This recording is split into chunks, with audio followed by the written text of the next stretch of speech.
was Wake Up, right? From your album Most Wanted. It was on the Billboard charts. Yes.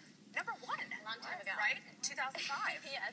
Your music was so great, but you haven't been in the recording studio in a while. Do you have any plans to go back? I do. You know what? Before I had my son, when I was literally this pregnant, I was like, I'm going to get in the studio and get this ball rolling, get motivated. So after I have him, I'm going to want to jump right back in, and it just didn't happen. I know. Do you want to be with your baby? I was one. Yes. You and Mike. 1 year. I think, Precious, I just think that when you're a mom, there is.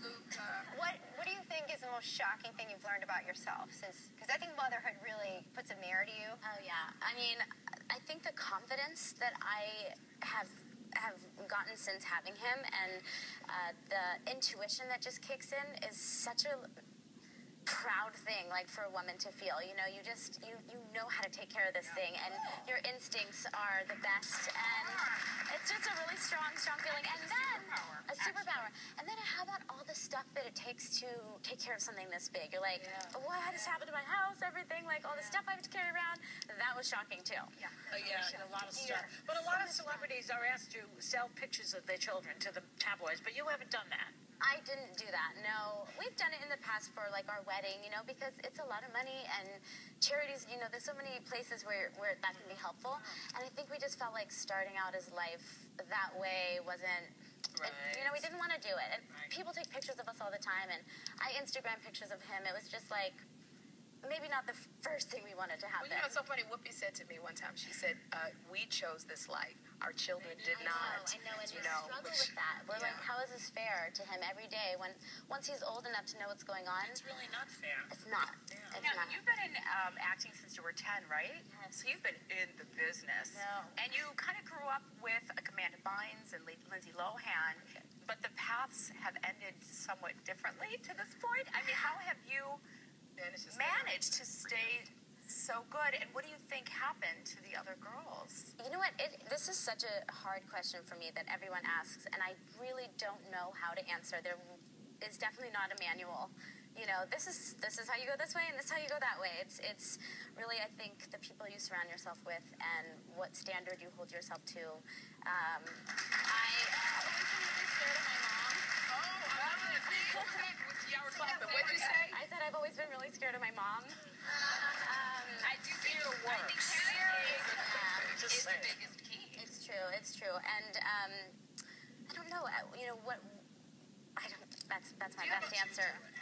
How did it feel for you? Forget the other girls. How did you manage to keep yourself from straying either way? I think being embarrassed. There was a few times where people had written things false or true about me, and the feeling of the whole world reading about it, knowing about it, talking about me walking in somewhere and knowing everyone knows something that maybe I didn't want them to know. I'm like, okay, I learned my lesson there, and I have to live my life privately how I want to live it, and show up and be responsible and respectable, and I cared about that a lot. Yes, so. And you've been doing a lot of good too.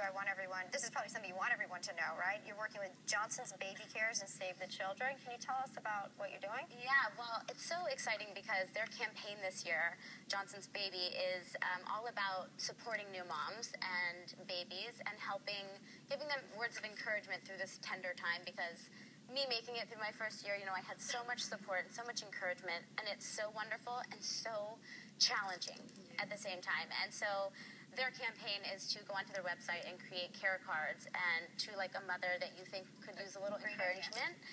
And they donate $1 for every cent shared or liked card. And so, to important causes like early childhood education and, mothers learning how to be moms for the first time. That's nice. So we've got something in common. You're about to do the season finale of 2.5 Men on May 9th. Yes. I was recurring on that show, and I got to tell you, it was one of my favorite shows to ever be on. How was it? What a great set. Right? I mean, the writers are ridiculously funny. I was just so happy to be in all of their presence. Did you get to make out with Ashton? No, unfortunately I didn't. Damn! How did I get the short end of that stick? What's your character like in the show? Well, you know what? It's funny because I get to play a crazy drunk girl who is just like has a red Solo cup like glued to her hand. It's just so out of character for me. Yes. And So it must have been fun to play. it was a blast. It was a blast, and I worked with Mary Lou Henner, who I love. Well, make sure everyone tunes in to the season finale on May 9th. Thank you so much. You're so sweet. You guys, I love being here.